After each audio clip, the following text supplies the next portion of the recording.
Hi, I'm Glenn Rogers, and this is American Perspectives.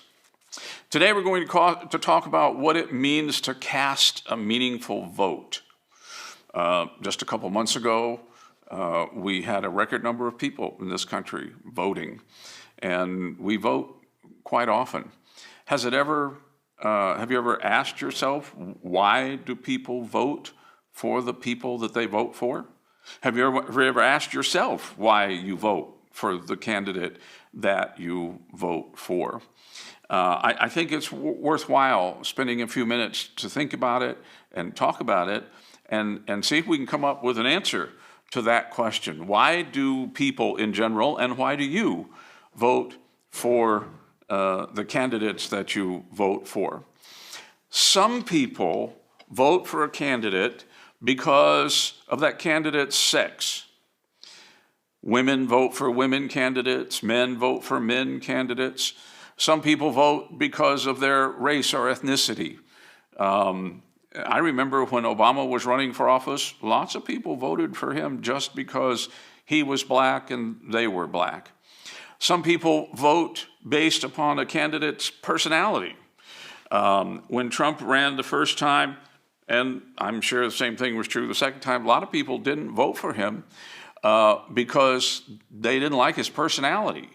You know, well, he's gruff, he's arrogant, he's whatever. Yeah, okay, everybody's entitled to their opinion, and some people vote based on personality. Some vote maybe based on age. That person is too old, or that person is too young, or simply party affiliation. This person is a Republican. I always vote for a Republican, so I'm going to vote for this person. But my question is, are these the right reasons to vote for someone or not vote for someone? And I'll give you my opinion here, and you may disagree, but as far as I'm concerned, all of those things I just mentioned are absolutely lousy reasons to vote for someone. You just don't vote for someone because you like their personality, or because you don't like their personality, therefore you don't vote for them, or because this is a woman and we haven't had a woman president yet, so we need to vote for a woman. Those are not the right reasons to vote. Voting is a blessing. You're blessed to live in a society where you have the right to vote. Not all people have a right to vote. They don't live in a country where their government is interested in what they think. So voting is a blessing, but it's also a serious responsibility. And there's important stuff associated. It has to do with the health of our society, with national security, with our country's place in the world. And you just can't cast a meaningful vote if you're voting on the basis of a candidate's sex or ethnicity or personality or something like that. A meaningful vote needs to be based on who is the best qualified person for the job. Whether you're talking about a mayor for a city or a town, or whether you're talking about state representatives or senators, or whether you're talking about the federal level, the House of Representatives, the Senate, or the President of the United States. The vote has to be based on some very important things, not unimportant things like the candidate's sex or ethnicity or personality or whatever. A vote should be based on the candidate's ideology. That's kind of a word that we don't use all the time. What does that mean, ideology? Well, his or her belief system, ways of thinking about things, his or her perspective about things. So, a candidate's ideology is what he or she believes, what's important, and what they're going to be standing for, and projects that they're going to be working on. All those things are associated with a candidate's ideology. And along with that, then comes the candidate's experience. What qualifies this person to step into this job and do this job? Have they ever done anything like this before? The way the system is set up, somebody could have been an insurance salesman or a real estate salesman and decide to go into politics and running for office that involves things that they've never really actually done before. So what about this candidate's experience? Those are the important things: ideology and experience. Ethnicity, sex, personality, stuff like that. It's just not important. Those things don't matter. If the candidate's a male or a female, doesn't matter. If they're black or white, doesn't matter. If they're red, yellow, or green with purple polka dots, it doesn't matter. Their personality doesn't matter. What matters is, are they qualified to do the job? How are they going to handle things and questions like, well, what is your view of the Constitution? How do you think we should interpret the Constitution? Should it be interpreted as a document that is constantly changing and evolving, and so we have to read it kind of easily and gently, and then decide how we want to apply it in our world today, because our world today is so different from the world of 1776? Or should we read it and understand it and apply it the same way the Founding Fathers did when they prepared that document? You see, that's an important question. That how you interpret the Constitution takes you in two very different directions. And so one of the questions elected officials, especially at the federal level where they're making laws or enacting policy that affect the whole country, they need to talk about their view of the Constitution. What about how they're going to deal with hostile foreign leaders?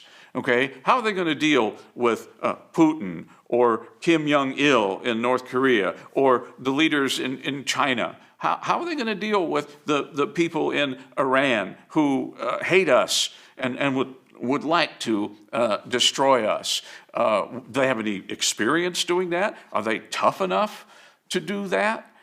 What about economic issues? Do they know how to stimulate economic growth?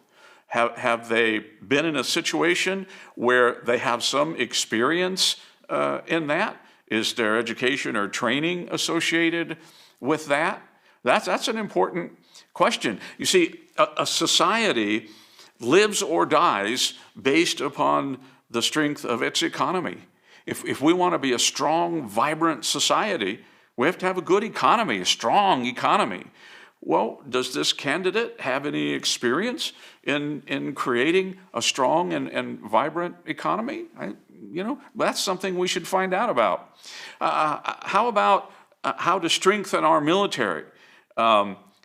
We have to be prepared to defend ourselves against a number of hostile world powers. Do we have the strength to do that? Does our military have the weapons it needs and all the different things that it needs, including enough people to do the job?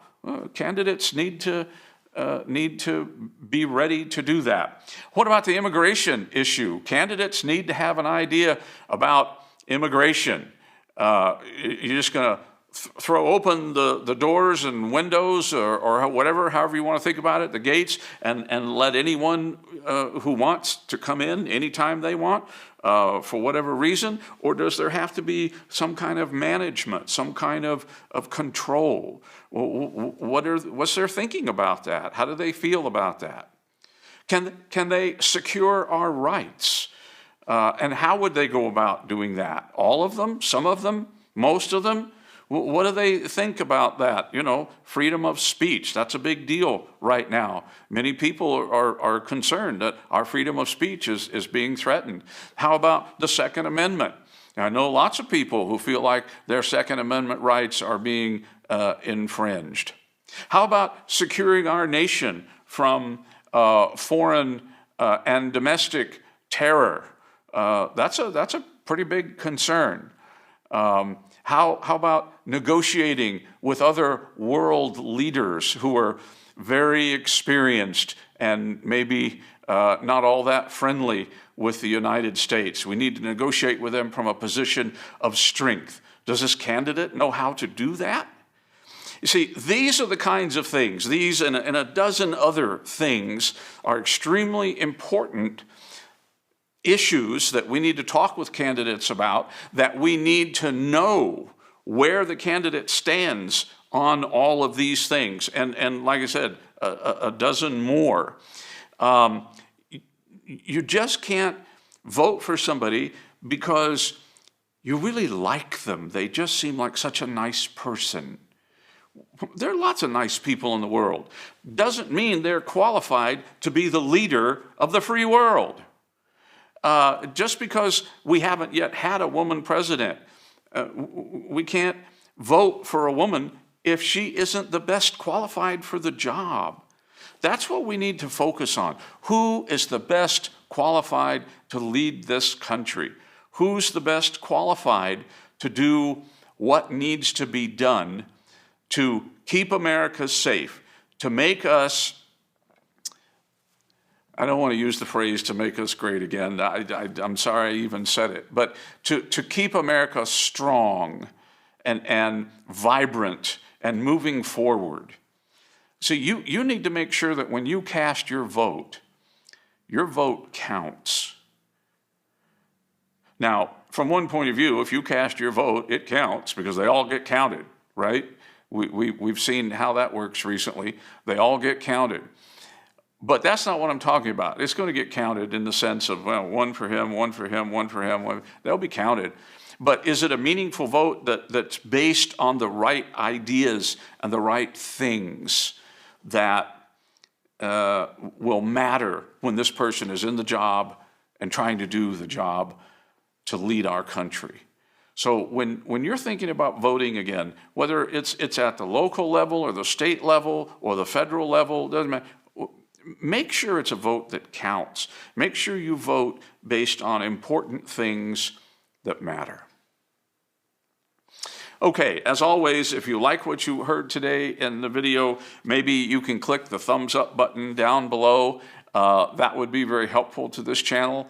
Also, if you hit the subscribe button, doesn't cost you anything. Nobody's going to bother you or anything, but it makes a difference to us. And if you hit the little notification bell, then you'll get a notification of when we upload another video. And there's a comment section down below too. You can leave your comments, good, bad, indifferent, or ask questions, whatever you would like to do, and it would be interesting to see those. So thank you for watching this video. I hope you'll watch some more, and we'll see you next time. Thanks.